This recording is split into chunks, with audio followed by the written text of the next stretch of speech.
thousands of elusive wild Atlantic salmon. I'm trying to hook up with just one of them, and with Gudrid's help, hopefully dinner's just a cast away.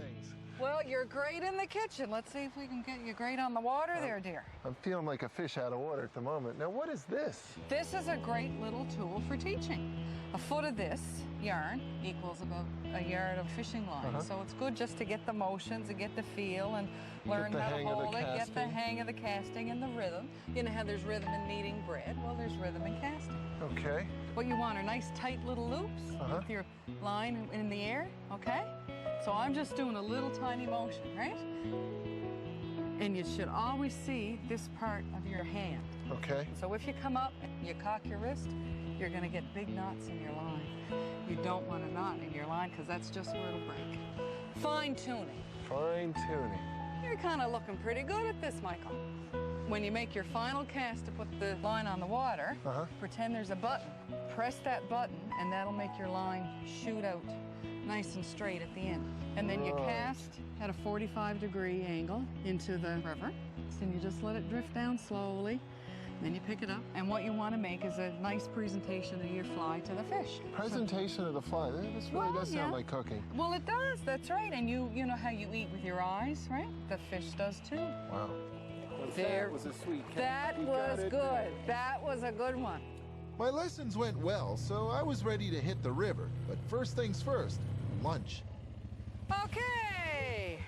End of the Labrador Highway. End of the Labrador Highway. Let's go have a boil up. For Gudrid's guests, river time is prime time, so lunch comes to them.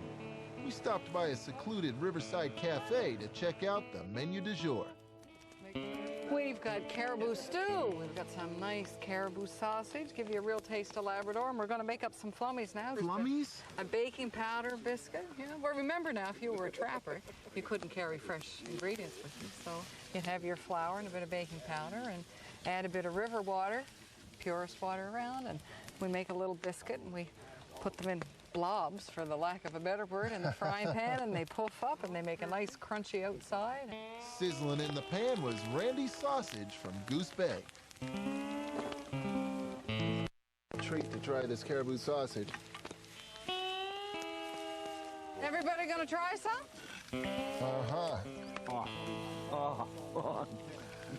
Okay. Oh, good. This is wonderful. Wow. Yep. Here we Very go, good. George. Carrot. Yeah. What makes caribou meat so nice is that it doesn't have a gamey flavor. It's not an overwhelmingly powerful flavor. It's got some serious flavor to it, though. Sir. Now, gentlemen, if you want some stew. Does that ever look good, huh? I never met a meal I didn't like. Me neither.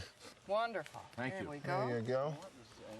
How was lunch today? Want a beer? Lunch was wonderful, particularly David, the you pick 'em up? sausage. That caribou sausage is just out of this Whatever world. you pick first. Flummies are great. Stew's great. Sausage is superb. Oh, It's nice so and lean. tender, huh? And it's so lean. And in Newfoundland, of course, and Labrador, we use a lot of root vegetables, right? Our growing season isn't conducive to lettuce and asparagus. Right. There's not much time to catch the fish either. The salmon only run for 10 weeks, so it was time to jump back on the river before I had to go prep for dinner. Haven't caught a fish yet. Had a few nibbles, couple bites. Think I saw a little flash of silver there before. This is hurt. I can totally see why this is such an engrossing pastime. The Eagle River is a wild river, Michael. In Labrador, you have what we refer to as wild Atlantic salmon, Mother Nature's natural fish. But what's interesting is when they leave the salt water where they've been feeding over a few years, there's a radar in them that they'll come back. 99% of the fish come back to the river that they've been spawned in. And I'll be honest with you, Michael, 80% of salmon fishing is luck, but the last 20% separates the men from the boys. I better catch a fish before someone starts questioning my manhood.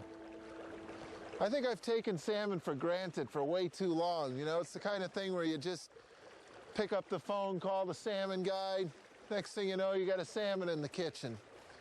It's not like that out here. I think the biggest thing I've learned out here is patience, and a lot of it.